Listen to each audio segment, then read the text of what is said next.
everyone. I know I've kind of been MIA for a little bit. Kind of been going through some stuff. Haven't really had the chance to work on anything. Case in point, the last video I did was talking about the last Yu-Gi-Oh! Chronicles short, in which case I ended that video by saying the next video was going to be Taco P's Original Sin, which I still haven't finished yet, and I know it's been a few weeks since that show ended, so chances are no one's gonna watch that video, but fuck it, I really want to put it out, and I really put a lot of effort into trying to make it sound halfway intelligent, so we're hopefully gonna get that finished sooner rather than later to get that out. Because of this, I'm not gonna go super long on this one. We're just going to talk about the episode and just not think about reality and have a little fun for a few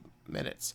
So, in this Card Game Chronicles episode, we continue the lore of Fallen of Albaz and Ecclesia with just more of the big battle on the Dogmatica's capital city, and it's fun. I like it.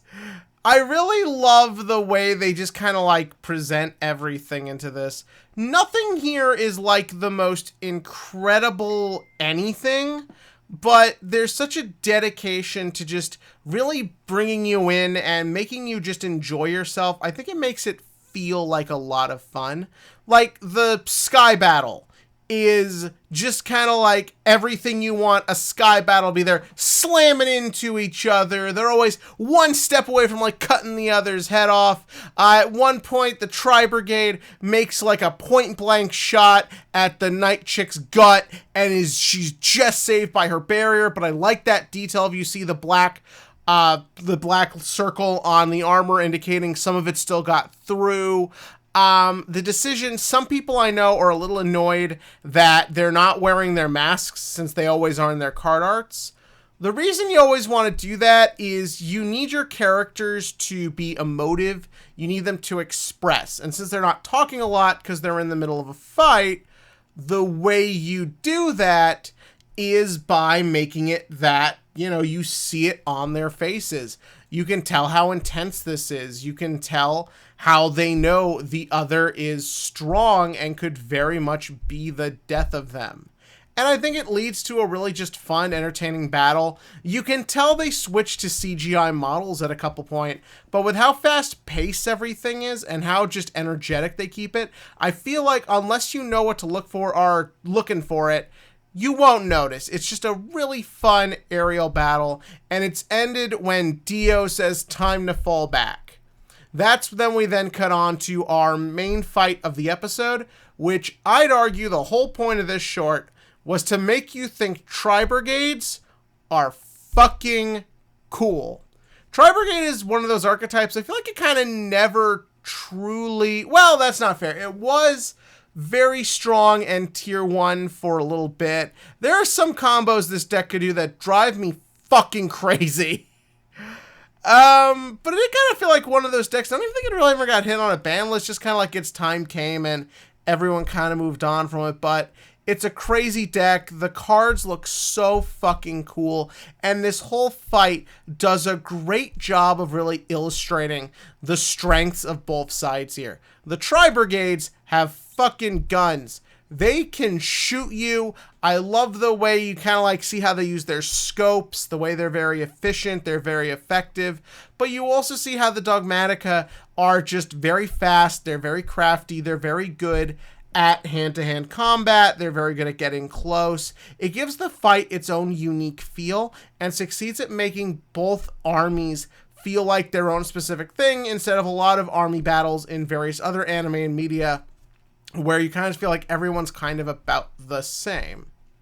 And then, of course, in the middle of all this, you have Fallen of Albaz as the one fusion nobody uses or cares about.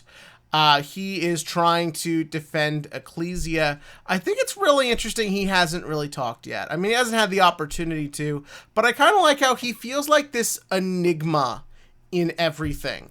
I feel like you kind of get an idea where the Tri-Brigades are. They're clearly, they say this was a rescue mission. They were after something. There was a point to this. You get the sense the Dogmatica are this super powerful religious state that probably rules the area with an iron fist. He's still kind of the mystery. Like, where does Despia fall into this? What is their big plan? What is he after?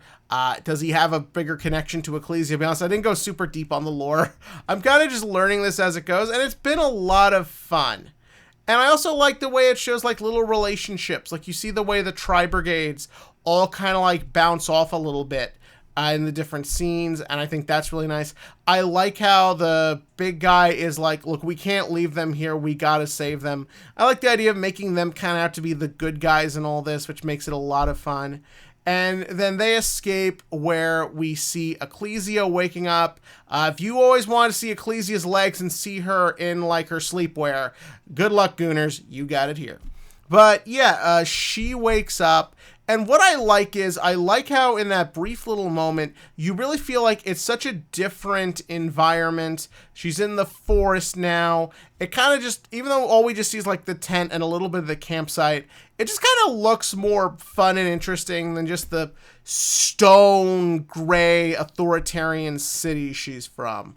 I think it's kind of like also the way just relaxing vibe with the sound direction. Sound direction in this was fucking great. From the way the flight fight was handled to all the stuff on the ground. There's a lot of work and care being put into this that I wish the actual anime had gotten, especially towards the end there. And yeah, and it just ends with her and the one Tri-Brigade showing so much great personality in that one little line, just being like, here, Missy, let's you and I talk. And encourage Yuri baiting. But yeah, that was this Yu-Gi-Oh! Chronicles anime episode. You know what?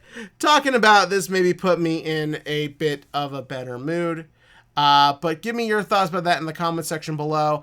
I am still really enjoying the heck out of these, and I'm really excited to see where things go from here.